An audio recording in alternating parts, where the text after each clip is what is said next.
So this is the last of our panel session for the boot camp here for IT Nation. And this is about new and growing security obstacles. We have Vincent Tran, COO and founder at Liongard, joining us. Very Semple, Director of Technology at Fully Managed. And Charles Love, Director of Professional Services at ShowTech Solutions. So we're going to focus on security here as we discussed.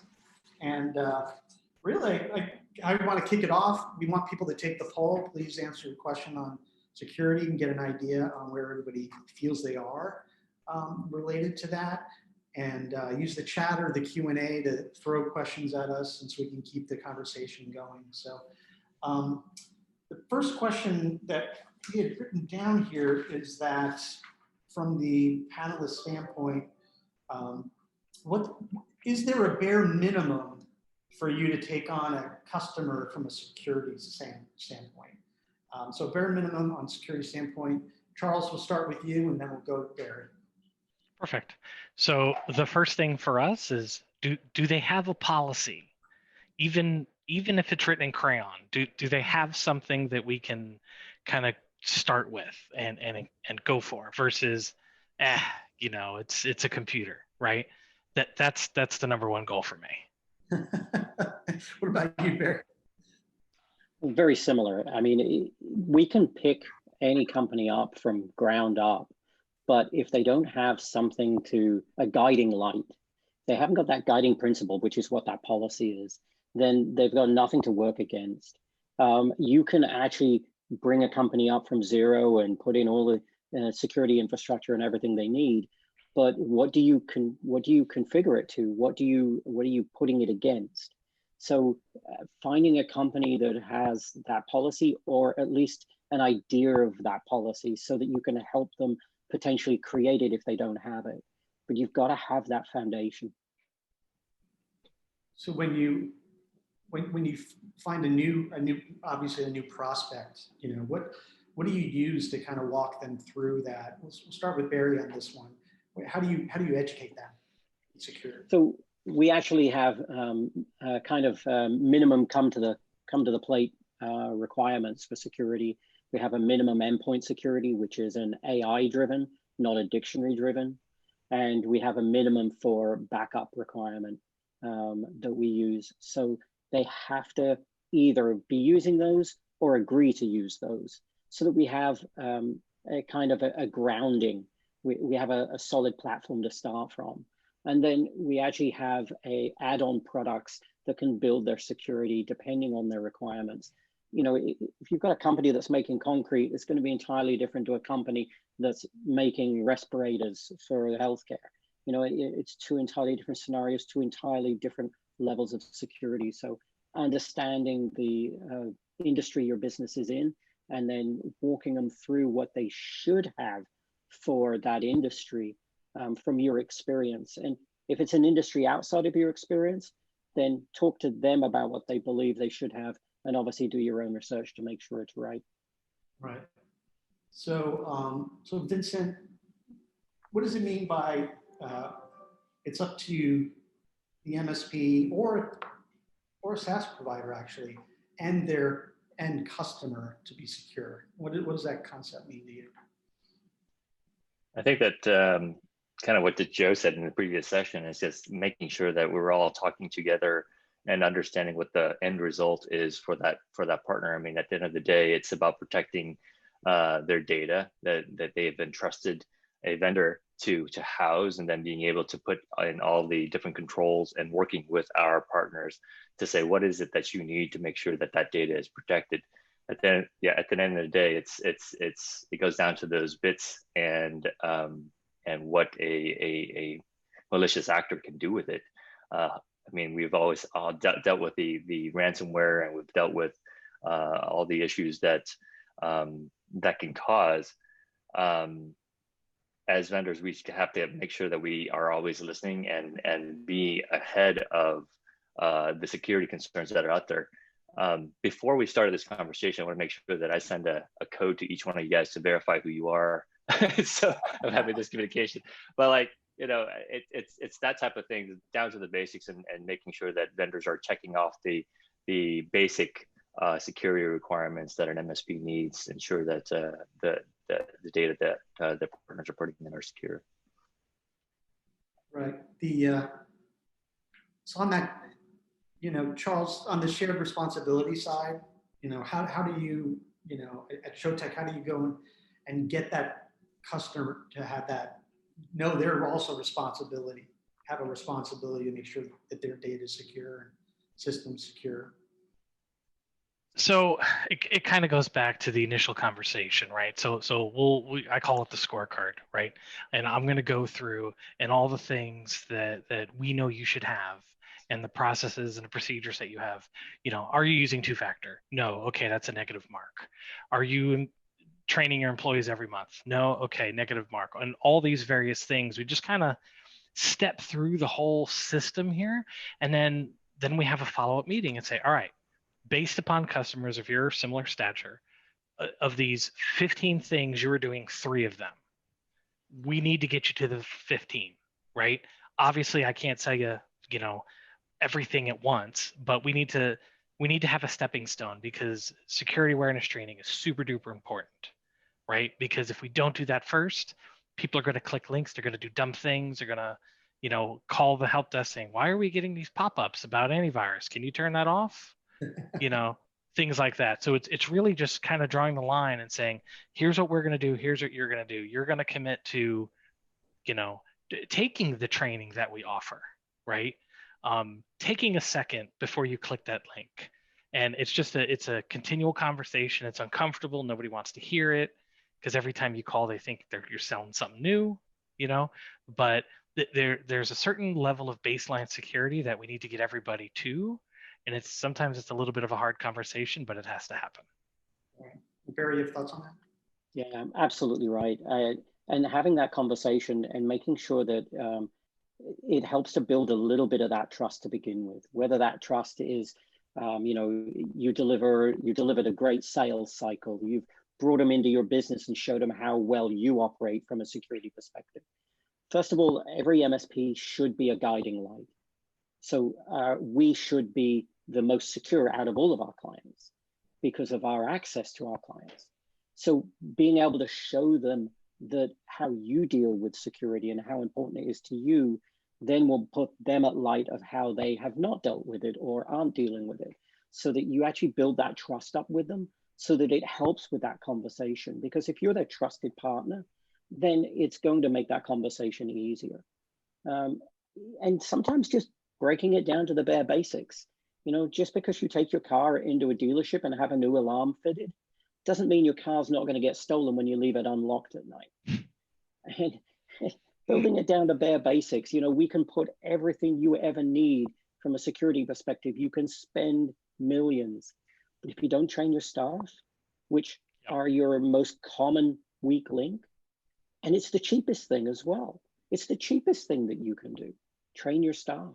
And that's where your weakest link is, getting people to understand the human factor is where security really needs to start. And then as far as educating, so as an MSP, are you doing the education? Are you working with another organization? Start with you, Barry, and then go to Charles and we'll talk about that. From a cybersecurity education perspective, I see it as 2 pieces. You need to educate the client management team what cybersecurity is, why it's important. And that's building that trust, having those conversations. That obviously we do, but actually training all of their staff. We actually have incorporated a third party who specializes in that. And they, one of the things there is the cybersecurity industry, or threats and challenges change every day. So having a third party who specializes in it, they're updating their content, making sure that you select a partner that does keep their content updated and has phishing testing as part of that, because it's all very well actually training people, but if you don't check if they're actually learning, then you could be training for nothing. And making sure that also, one of the bad things about phishing testing is it can be used in a negative way, but use it in a positive way.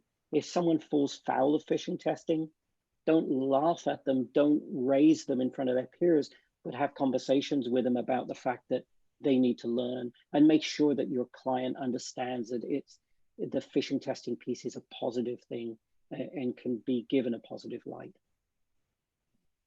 And Charles? So we do it kind of two ways. We have a third party where we do our unscheduled, scheduled, just training where I'll do, it depends on the customer, either 2 a month or 1 a month.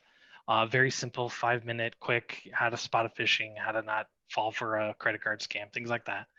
But we'll also come in and I'll offer to have an all-team meeting, and I have a predefined deck that I go over about all the things you should be aware of. And it's a lot of all the training, but it's like personal stories, right? I'll show like, here's a phishing attack that hit one of our customers that a lot of people fell for.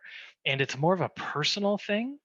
Of all the things that COVID has been doing, oddly enough, it's been allowing me to attend more of those because I could throw up a Zoom meeting, or I can join the customers like all team meeting that they maybe have once a week or once a month, whatever.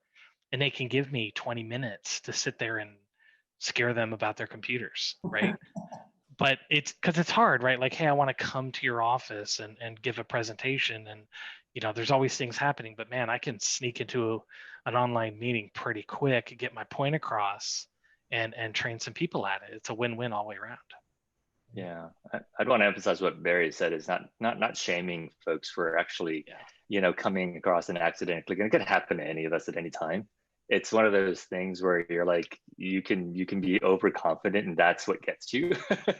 And making sure that we do have tools in place and training, and just be cognizant of it. But that social pressure, if you accidentally do click it, making sure that we do have the layers in place to protect them from that blast radius.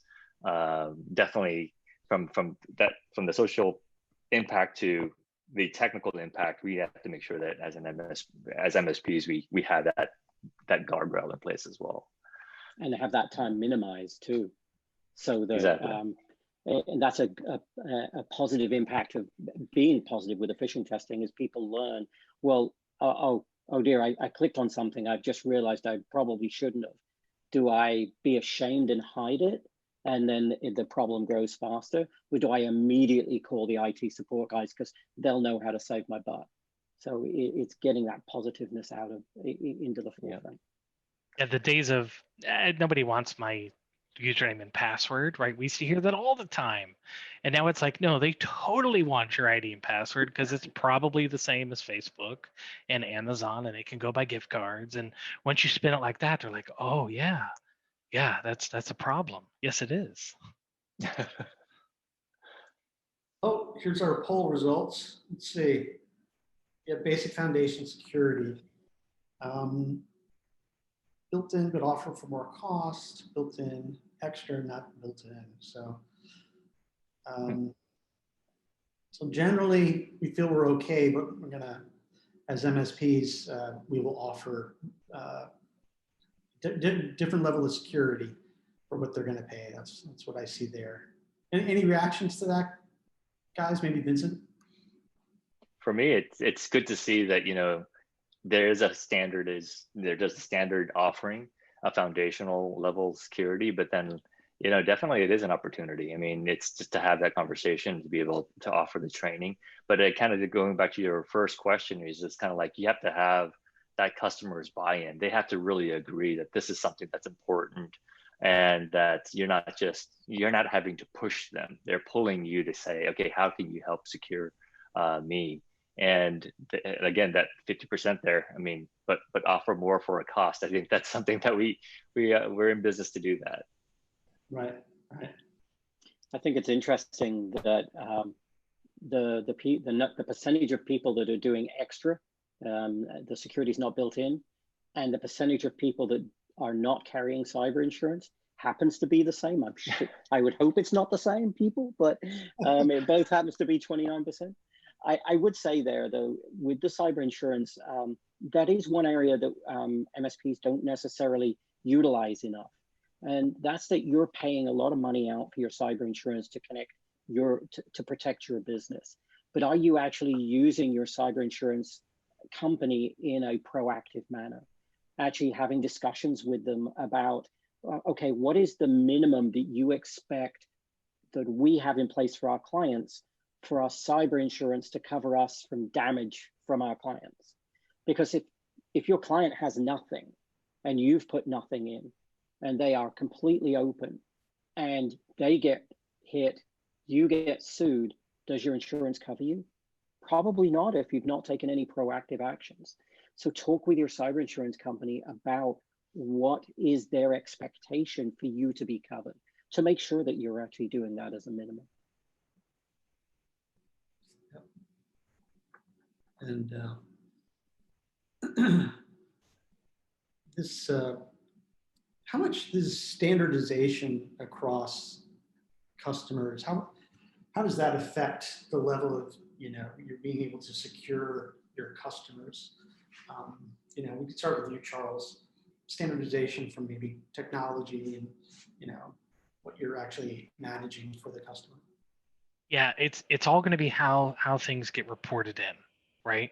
So if we're going to have a firewall, we're gonna stick with that firewall, right? And my guys and gals are all going to be like super trained and certified on that one thing. When it gets to get a little like, oh no, they could bring whatever they want, right? So now we have 32 different firewalls, and do they report into Liongard? Like, how do we collect that data? How do we know when things change? How do we back it up? All that stuff. Now I have to become an expert in everything, and that's the last thing I want, right? So having a essential stack that you kind of go with, where everybody has to, pretty much adhere to for the most part. There's always going to be outliers, right? New customer, they just bought the firewall, we have to wait. Fine, I'd rather have an outlier or two, but for the guys and gals on the support team, if every customer is different, they're going to drive themselves crazy. Well, this customer uses this kind of VPN, this one uses that kind of VPN. Well, if you call me at 2 a.m, I need to be able to help you and know exactly what to do versus, oh man, you have that one weird one from that free company, right? So it's a support thing. I can only train on so many things, and I want to make sure that we give the best support we possibly can. And I can't do that if it's the Wild West. And it has a big impact on scale as well, because if you have a set standard, then as Charles says, your team know that standard. That means that they can work better to that standard. I mean, if you've got 100 clients with one firewall each, and they're all the same firewall, you can support that with one tech easily. But if you've got 100 clients with 30 different firewalls, that one tech would probably go mad trying to figure it out. And you're going to need 2 or 3. So your scale goes out the window. So being able to scale your business and being able to secure your clients, actually go 1-in-1, having that standard. And there's going to be no client that you sign up that is going to be at your standard.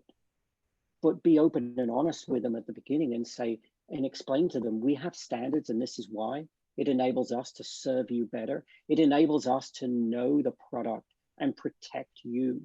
It enables us to help you protect yourself. So if you're not at our standard right now, that's not a problem. But we have to have an agreement from you that over the next year, and you can create a roadmap for them, a plan for how they get there. They have to agree that they are going to come to that standard, because as you scale, your standards erode if each and every client doesn't come to that standard over time. Yeah, kind of similar to what you said, Barry. I mean, the thing is that you have to be the beacon. And a lot of partners who sign up, they're looking for us to provide best practice. I mean, it's not like, they would rather be working on their business. and that's kind of what they came to an MSP in the first place. It's like, we should know better. We should be able to provide a framework and say that this is what we're going to abide with. And again, to your point, I mean, how do you scale?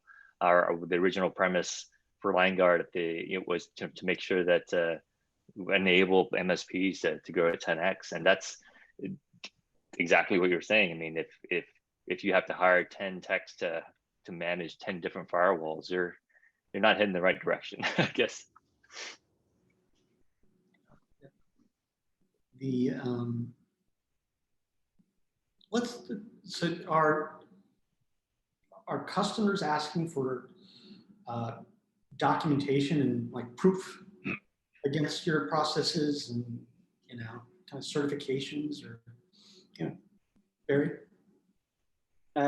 Definitely, the whole compliance industry is being driven hard, and there's SOC 2 is a good example where being SOC 2 yourself is no longer enough. You now need to prove that your vendors that are providing you services are also compliant to SOC to a certain degree. So that's getting pushed down where we have clients that are SOC 2 compliant. We now have to prove to them to remain as one of their vendors that we're SOC 2 compliant. So compliancy is certainly a growing field. Compliancy as a service, I think, is one of the areas that'll be a growing industry, and without a doubt in the very near future. And being able to map how your security fits to compliance.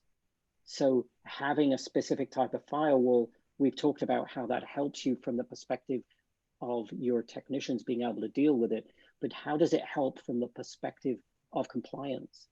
Having all of your data available in one place, all of your configurations, having change management, giving Liongard a plug here. I mean, that's one of the reasons we've brought it in, is the fact that it allows us that single point of view, so that if we have a customer who says, oh, I've just been told I have to fill out the SOC 2 questionnaire, what do I do?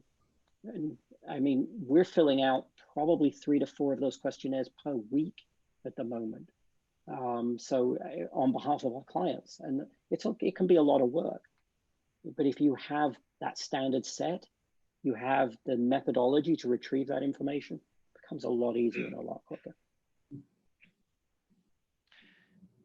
And I'll just kind of add to that. It was kind of odd. Pre-COVID, I'm sitting in a meeting in front of a customer, and she's going through her normal, tell me about your team, doing all that stuff. And I was letting the director of business development kind of handle most of it. I was just kind of sitting there. And then she literally asked, so what do you guys use as a documentation platform? And I was like, what?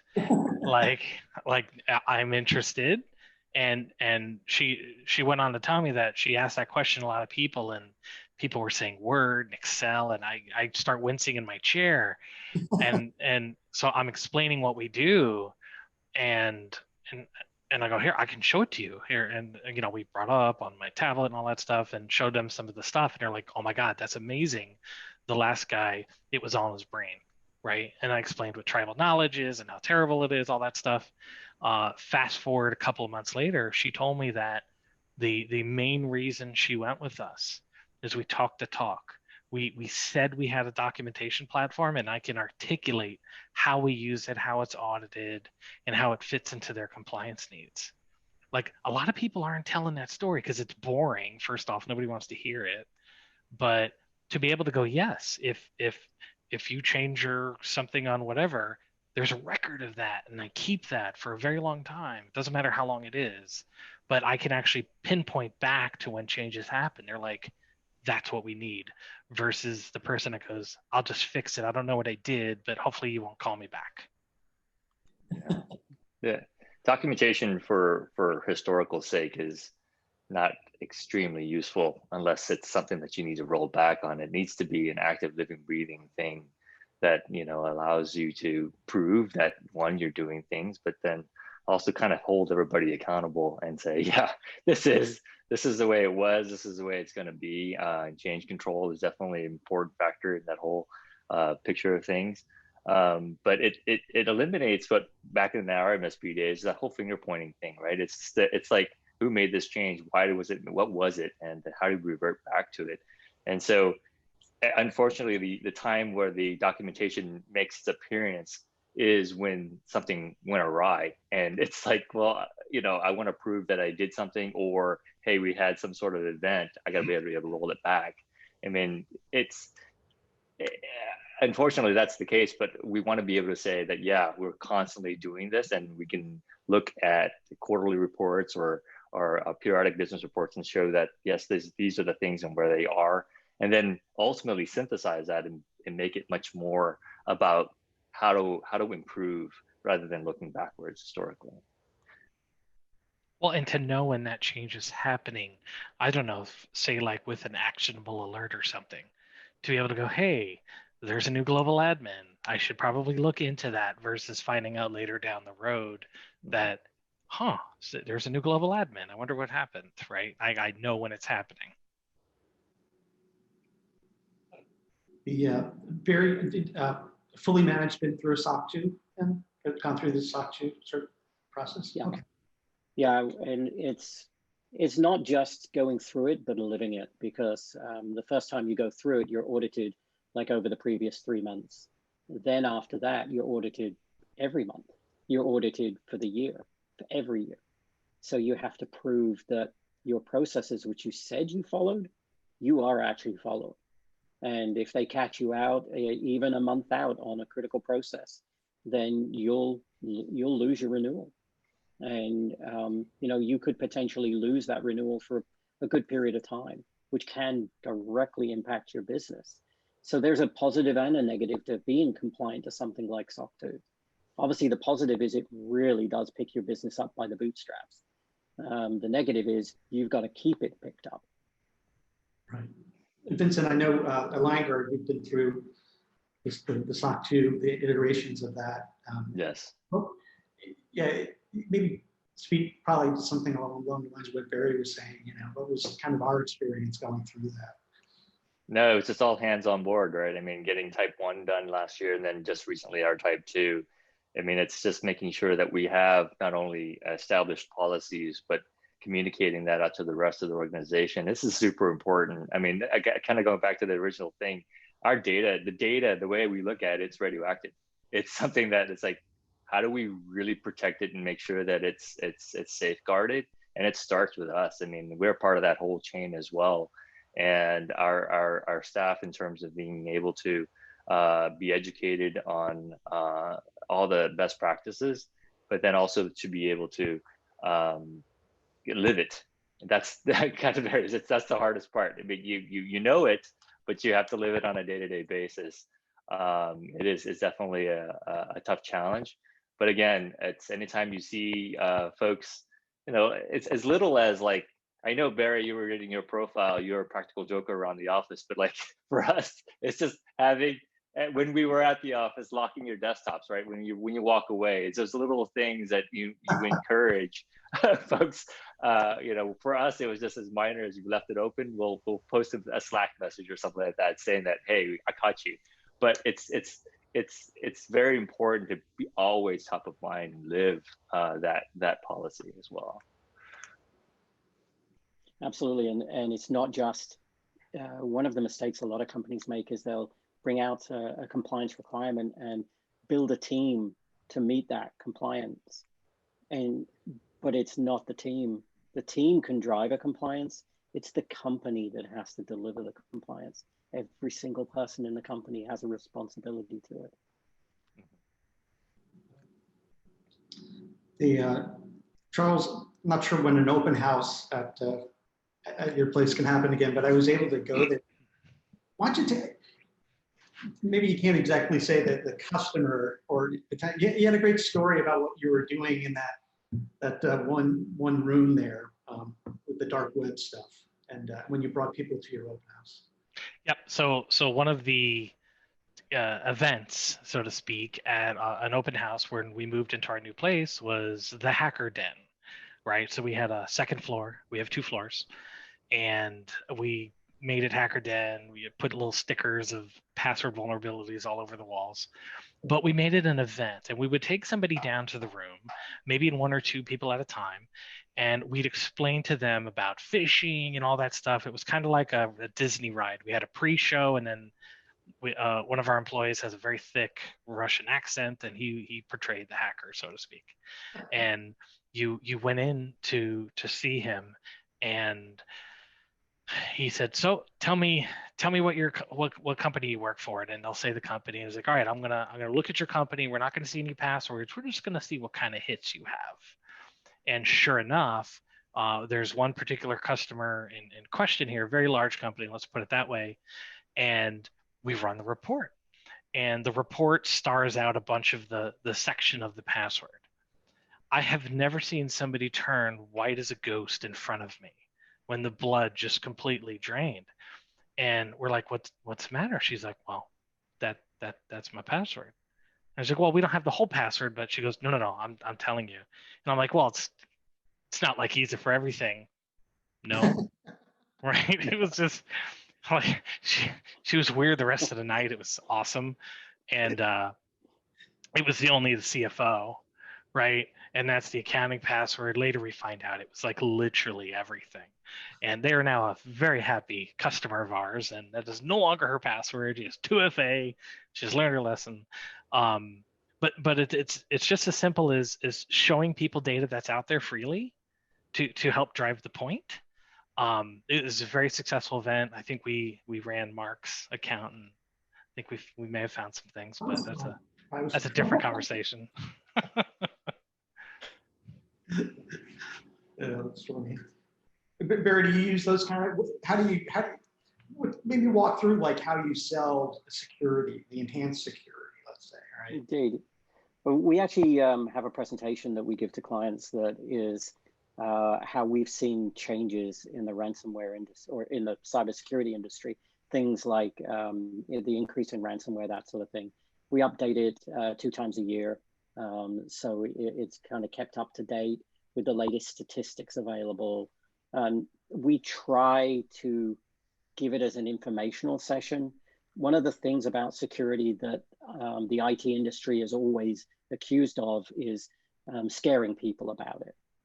But it's kind of difficult when the statistics are so incredibly bad to not scare people. So you kind of have to preface it with the fact that, you know, these are real stats. We always list the sources for everything. And, you know, they may be scary, but it doesn't mean that you can't protect against them. And so going through and educating people about just how bad it is out there. You know, the whole concept of hackers being, you know, spotty teenagers sat in the basement of their parents' house, hacking on their home computer, that kind of, it's starting to die, that idea, but it's not dead. Some people still think that. In reality, I mean, one of the stats that I always use is the fact that in 2021, they expect that there will be the largest transfer of wealth in human history, because $6 trillion is going to transfer to hackers from ransomware and other schemes.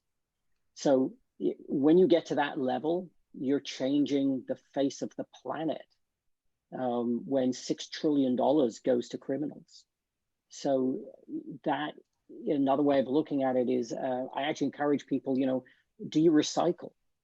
Well, that's great. You're helping to protect the planet. How about helping to protect the economy and make sure that your company doesn't give money to the hackers? And looking at it from that perspective, if everyone does their part, we can bring that $6 trillion down. How important is, we start with Charles and go to Vincent. How important is backup in the secure, you know, in today's environment, you know, related to talk about hackers and things? Yeah. You know, the conversation is changing, right? It used to be all about, well, if we back you up, we'll protect you. And if you do a thing you're not supposed to do, and you gave somebody your credentials and you do something bad, we'll restore it from backup. No big deal. Well, now they're getting smart and they're like, oh, you don't want to pay the ransom? That's cool. We're still going to post it anyway, and we're just going to share your information with the whole wide world, right? So, the better hackers, so to speak, are getting smart, and they're evolving their techniques to go, you know what? Now it's a like legit ransom, right? So either your QuickBooks is being posted online for all to see, and God forbid you have a password, because we know you don't. You're going to pay us one way or another. Backup doesn't really help you. I mean, that's the shift we're seeing. Obviously, backup is very important We want to make sure we're backing up, Microsoft and servers and desktops, all that kind of good stuff in one way or another. But it's not the end all be all to somebody doing it, an accidental click that they did on purpose. Right. Oh, interesting. Vincent? Yeah, I guess from our standpoint, the backup is, there's endpoint backup for sure. That we definitely have to have that to roll back things, but it's not just endpoints anymore. It's just systems. It's those configurations. It's kind of one of the core premises is, it's not always the hacker that's coming in and making that change. It's co-managed environments. It's just accidents. It's third-party vendors. And how do you back up to a prior state that actually gets you into working conditions, right? And it's backup for everything now. It's not just your data that's on your endpoint, which rarely is on there anymore. It's stored in the cloud and everywhere else. So it's still a vital part of everything. It definitely needs to be checked off as foundational service offering, in my opinion. So definitely a big role.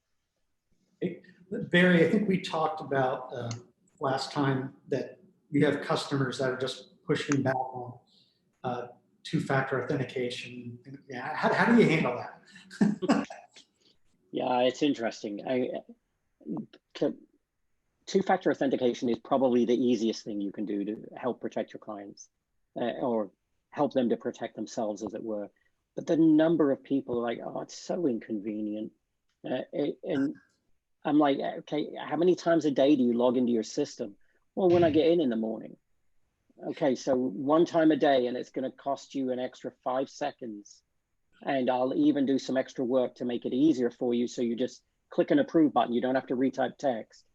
As opposed to your company being down for a month. Because not only did someone steal your data and release it publicly, shaming you and ruining your reputation, but then they also encrypted all of your backups. So you're rebuilding everything from scratch. So just getting people to realize the true business cost of getting hit, and also getting across to them, I love the people who say, well, I'm just a small business. I'm nobody's going to want my data. No, your data is valuable to you. Therefore, they will want your data because it's valuable to you, so they know you'll pay for it. It's like my stepchild is the ugly stepchild. I don't care if they get kidnapped. No, you will when they do. That's a good one. Yeah, there's nothing like that chilling a moment when you get a notification of a two-factor, and knowing that possibly someone brute forced your password, and you're like, whoa, thank God I had to obey on, because I'm going to go immediately change my password. I think, I don't know if that's happened to folks, but man. Well, it's muscle memory, right? So ours, it'll buzz my phone. And we always tell people when we put it in, if you have a watch, don't assume it's Charles trying to get into your account. We can't do that, right? So just because you're getting a pop-up that says approve, don't do it if you're not doing it. Let us know if you're getting that. That means somebody has unlocked the first door and they're standing at the second door, So it's a habit, right? Oh, somebody must be trying to get in. It's probably my phone. I moved it. That's another training that you have to give to people. Interesting. We did have a question from Patrick about, so we're evaluating EDR/SOC. Has anyone run into a client pushback? So I'm assuming he's here in the US, but the SOC is actually outside of the US. So we have Fully Managed is predominantly based in Canada, although we have clients right across North America and some worldwide. So we do get pushback on sovereignty, as we call it. So where your data lies, etc. And from a SOC perspective, maybe one of the things to explain to them is the difference between your critical data and log data. The log data which goes to a SOC is not going to hold any personal identifiable information. It's not going to hold any medical records for a company, for a healthcare company. It shouldn't hold customer details either. I mean, it's log data about actions taken. So looking at it from that perspective and seeing if they can get it through from that perspective with whoever they're trying to be compliant with. If it's just because they're worried about it themselves, it's not too difficult a conversation. But if they're having to answer to a bigger brother for compliance, then the decision may be beyond them, but having that explanation with them may help.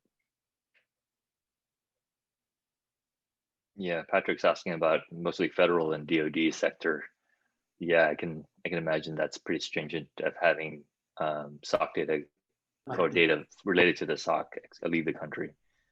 In fact, when you get to federal and DoD, I think it's even the workers which are looking at it have to be based in the US and US citizens even. So that one probably you can't get around. Yeah. All right, great. Have any last questions at all? I'm not sure we do. I guess just on your experience there, so some of our, and we're also have this video will be out there for the next year, so we're going to get out there. So if I'm a new MSP, what do I need to know about, security and making sure my customer's environment? What advice in a couple sentences? I know there's a lot more to it than that. Could you give? So the quick thing here is if you're going to offer it, you better be running it, right? So you need to make sure your own house is in order before you start telling people how they should be doing what they do, right? Because you find that a lot. Oh, you should have two-factor, but I don't have that, for whatever reason. And just ensuring that you have a bare minimum stack, whatever it may be, that you will go by. And no vendor Olympics. Just if somebody upsets you, don't just jump to move. You've made a decision. Just like any relationship, right? There's going to be bumps in the road. You got to work on it. And all the tools do the same. Like a friend of mine always used to say, this tool just sucks less, right? But I know it, and I know it in and out, and I could wake up at 2 in the morning and I could still work on that tool because I know it. I've had it forever, right? So just being able to know your stack very well and run what you sell. Interesting. So making sure the cobbler's kid has his shoes, right? Yeah, you can't sell 365 if you're a Gmail shop. It just doesn't work. And the customers figure this stuff out. Right, interesting. Barry, got anything? Yeah, a very similar vein. I would say that set up your own business to the best of your ability to the extreme. Put in every protection you can. Make sure, as Charles says, you're running your own stack. And make sure that you know that stack to the point where you have no issue taking a client through the configuration of your own equipment. If you can show a client your own configuration and explain why it's set that way, you're winning their trust. You're showing them, the underneath layers of reality, and being able to explain it shows you know what you're talking about. So setting yourself up to be that guiding light and that trusted form, that trusted partner, it makes all conversations from then on easier. Once you've established that trust, they're not asked. You get less of the whys. You might still get the how much, but you'll get less of the whys. So it really helps with that. Makes sense. And then Vincent, from Liongard's perspective, this is where we could do a commercial. I mean, I guess I mean, at the very core of it, I mean, if you're starting your own MSP, I mean, if we could roll back time and look at the way that when we were running ours, what we were asking for is automation, and to get to the truth. I mean, how do the tools speak together? I mean, it's one of the things that Liongard sits in the middle. We're not necessarily trying to be everything and encompass everything, but we're trying to automate the systems between and the communications between the systems that all kind of suck less and try to make it better, right?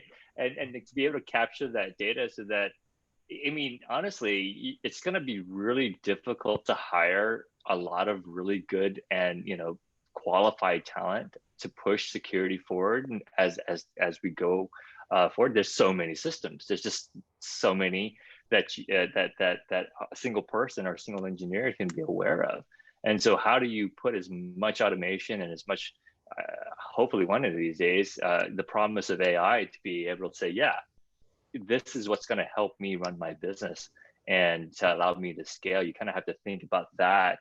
And then again, I mean, just making sure that you understand the tools that you're using.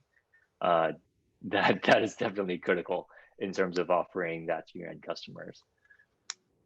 Well, great. Yeah, we're right at about almost the 50 minutes what we originally said. So very awesome. Charles, thank you very much. Vincent, thank you for having this conversation this afternoon or evening now at this point in some cases. So wish you guys the best, and we'll see everybody at IT Nation in the next couple of days.